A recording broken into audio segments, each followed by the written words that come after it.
persepuluhan atau perpuluhan, sebuah kata yang seringkali membuat banyak orang bertanya, haruskah?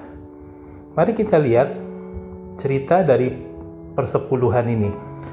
Saat bangsa Israel masuk ke dalam tanah Kanaan, Tuhan membagi Kanaan kepada 12 suku. Ke-11 suku mendapatkan tanah, satu suku tidak mendapat tanah, yaitu suku Lewi. Karena Tuhan ingin suku Lewi itu menjadi perantara antara Tuhan dan bangsa Israel, antara Tuhan dan 11 suku, agar segala kegiatan-kegiatan rohani itu bisa terus terjadi. Kalau semuanya bekerja, maka tidak ada yang berurusan dengan Tuhan. Jadi suku Lewi ini tidak mendapat tanah. Bagaimana mereka hidup? Tuhan memerintahkan kepada 11 suku yang mendapat tanah untuk memberikan 10% atau persepuluhan dari hasil tanah mereka kepada suku Lewi. Jadi Tuhan itu menitipkan upah suku Lewi kepada 11 suku. Sama seperti keadaan sekarang, di mana jemaat Tuhan dititipkan Tuhan upah untuk hamba-hambanya. Jadi bukan jemaat Tuhan itu memberikan 10% dari pendapatan mereka, tapi mereka memberikan titipan Tuhan yang dititipkan kepada jemaat untuk diberikan kepada hamba-hamba Tuhan.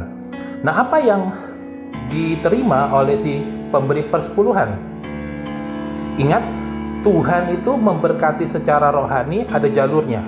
Jalurnya yaitu melalui hamba-hambanya, melalui suku Lewi ini. Suku Lewi diberikan minyak pengurapan, diberikan kehidupan rohani, diberikan pengetahuan rohani untuk diteruskan kepada jemaat.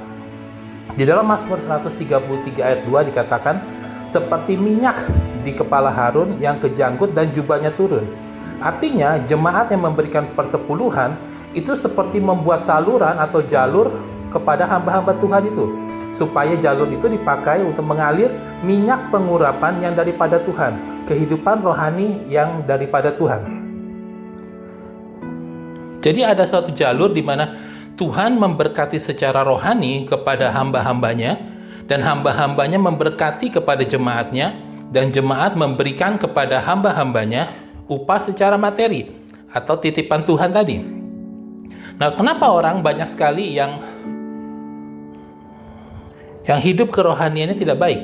Pertama, mereka tidak memberikan persepuluhan, sehingga mereka tidak mendapatkan berkat rohani atau kehidupan yang daripada Tuhan.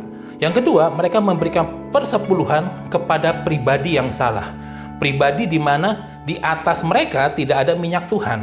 Jadi penting saudara untuk memberikan persepuluhan kepada pribadi yang sungguh-sungguh hamba Tuhan, yang dipanggil dan dipilih oleh Tuhan, sebab di sanalah minyak yang daripada Tuhan itu dicurahkan.